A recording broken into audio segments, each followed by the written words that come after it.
Allison Barrie, defense specialist, riding in a nearby train rather, at the time of that attack. And good to know that you are okay.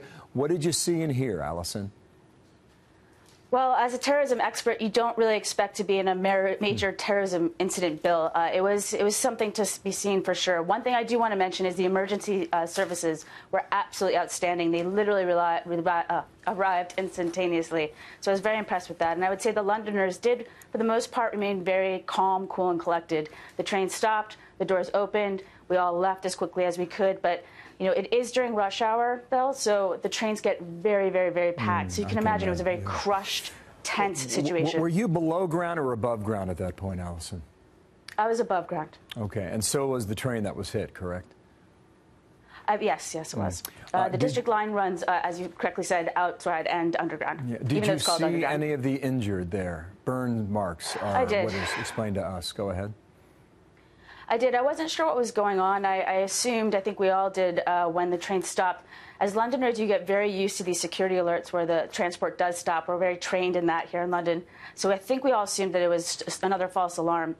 And then it became very quickly clear that there was a serious incident. You could tell police immediately started arriving on the scene, were encouraging us to leave. What I did see was a lot of small children. There was a small boy who it looked like he'd been crushed, Bill.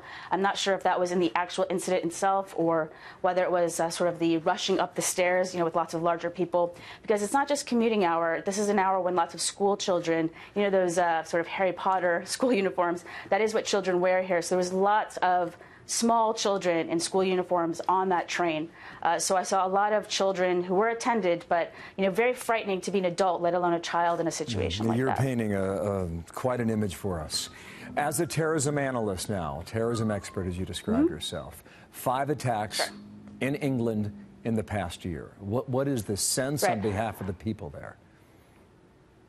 Well, I'm glad you brought this up because we do see a lot of commentators throughout the world saying that this has been perhaps a spike.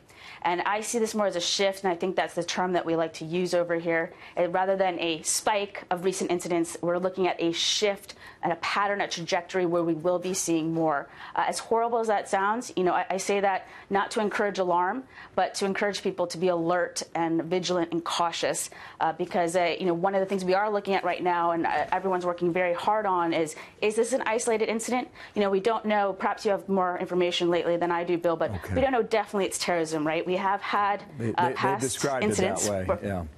They have? Okay, definitely good. Has, yeah, okay, so if, we have had incidents in the past where it hasn't been. It's just been people with, some say, mental disturbances. But if it is terrorism, then we do need to be concerned that this could be part of a larger network. And, of course, further strikes could happen here in London, but also elsewhere. No question. So everyone's working very hard to, of course, ID the perpetrators and figure out if there's a network. You're a terrific guest, and I'm glad to see that you're okay. Oh, thank you. Allison, thank you. Allison Barrie, an eyewitness there in London. Thank you.